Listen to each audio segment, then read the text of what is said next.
السلام عليكم. بهاي الحلقة رح نعطي ملخص سريع لموضوع أبناء الثقافة الثالثة، ورح نعطي بعض الحلول والاقتراحات اللي ممكن تساعد الآباء والأبناء.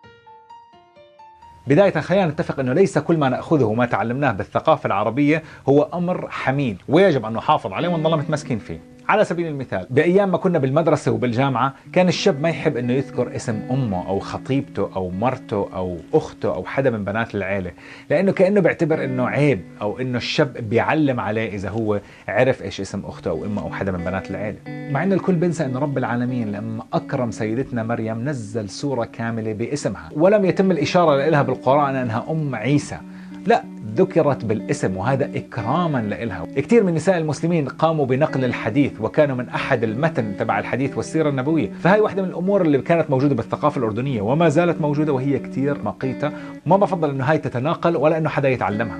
وما بدنا كمان ننكر أنه في أمور كثير بالثقافة الغربية هي أمور رائعة ويجب أنه إحنا نتعلمها وننقلها لأولادنا ونربيهم عليها. على سبيل المثال، واحدة من أروع الشغلات اللي بتلاقيها بالمجتمعات الغربية هي احترام الرأي والرأي الآخر. اختلاف الرأي في كندا فعلا لا يفسد للود قضية، ولكن في الواقع ولحد اليوم مع العديد من أبناء الجالية العربية اختلاف الرأي يفسد للود قضية. إذا أنت ما اتفقت مع الرأي تبعي وإذا أنا وياك مختلفين، في بعض الأحيان قد تصل إلى الشتايم والمسبات والتحقير لأنه أنا وياك مختلفين بوجهة النظر. فخلينا نتفق أنه في أمور كتير منيحة نأخذها من الثقافة العربية وفي أمور كتير منيحة نأخذها في الثقافة الغربية، والأشياء السيئة من الثقافتين يجب أن نتخلى عنها ونرميها.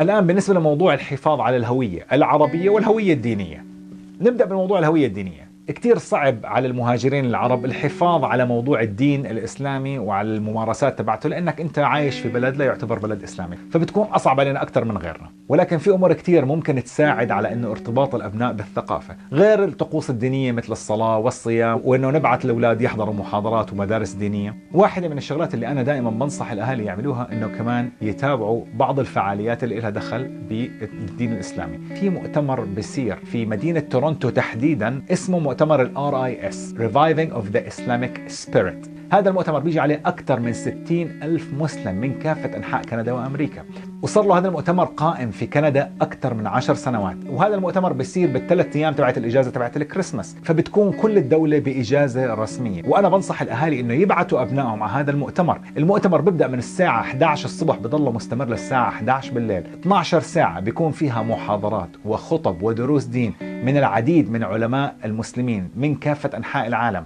وكلهم بيعطوا المحاضرات في اللغة الإنجليزية اللي هي راح تكون أسهل لأبناء الثقافة الثالثة إنهم يفهموها وتوصل المعلومة ويوصل الدين بطريقة أسلس لهم، بحكم أن اللغة العربية تبعتهم لغة ضعيفة. أمثال العلماء اللي بيجوا: حمزة يوسف، دكتور عبد الحكيم جاكسون، محاضرين مثل مهدي حسن، الإمام زيد شاكر، والعديد من العلماء.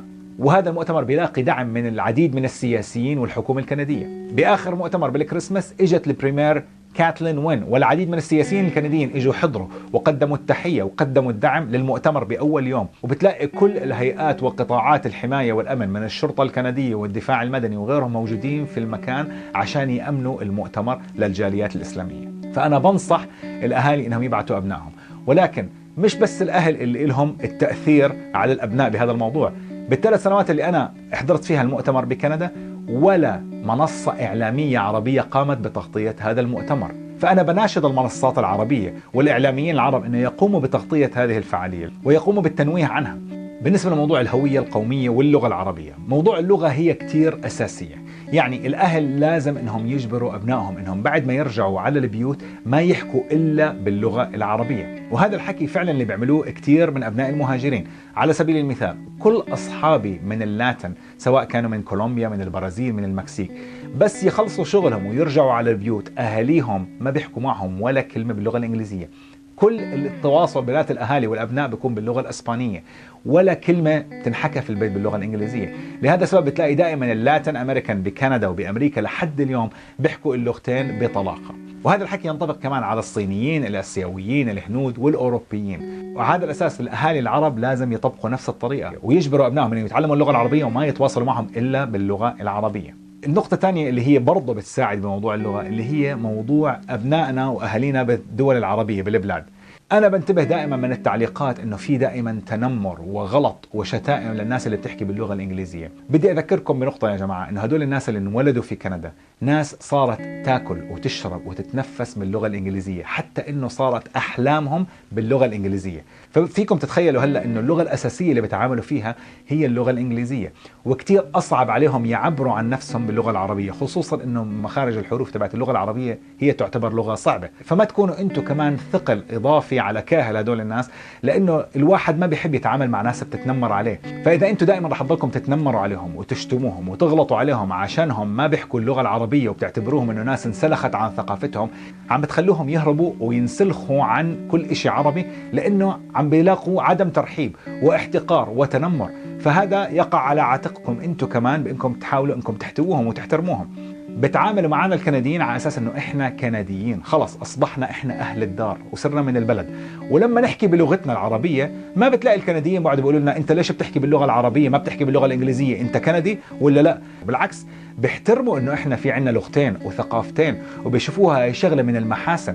وانتم كمان لازم تشوفوا انه هاي شغله من المحاسن، انه احنا ملمين بثقافتين وبلغتين، وفي ناس ملمه باكثر من لغتين.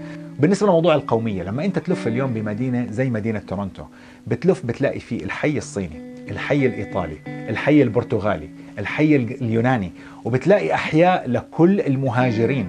هذا لأنه رجال الأعمال تبعتهم والمستثمرين والسياسيين اللي بنحدروا من هاي الأقليات هم اللي بيعملوا لحالهم صرح وبيعملوا وجود لثقافتهم، عشان يحسسوا أبنائهم أنه أنتم بتنتموا لهاي الثقافة وما تنسلخوا عنها. فأنا بناشد السياسيين العرب ورجال الأعمال العرب أنهم يطالبوا ويقدموا هذا الطلب للحكومة الكندية، وراح يلاقوا الدعم، خصوصا أنه إحنا عندنا جالية عربية كبيرة متمركزة خصوصا في مدينة ميسيساغا، فإنه يطلبوا أنه يتم تغيير منطقة معينة ويعطوها اسم الحي العربي زي ما هو موجود الأحياء الثانية بكل المناطق الثانية. وهذا راح يحسس الأبناء بثقة أكثر، وراح يحسسهم بالانتماء لهذا الحي ولهاي الثقافة اللي صار لها وجود جوا كندا. هذا كان الملخص من وجهة نظري، وهي كانت الأفكار والاقتراحات اللي أنا بعطيها. إذا أنتم حابين تشاركوا آرائكم وعندكم أفكار وآراء ومقترحات بدكم تقدموها بهدف دعم فكرة أبناء الثقافة الثالثة، وأنه نحاول أنه نحتويهم ونطورهم، اتركوا لي اقتراحاتكم بصندوق التعليقات، وما تنسوا أنكم تعملوا لايك وشير وسبسكرايب على قناة اليوتيوب، ونشوفكم الحلقة القادمة إن شاء الله. إلى اللقاء.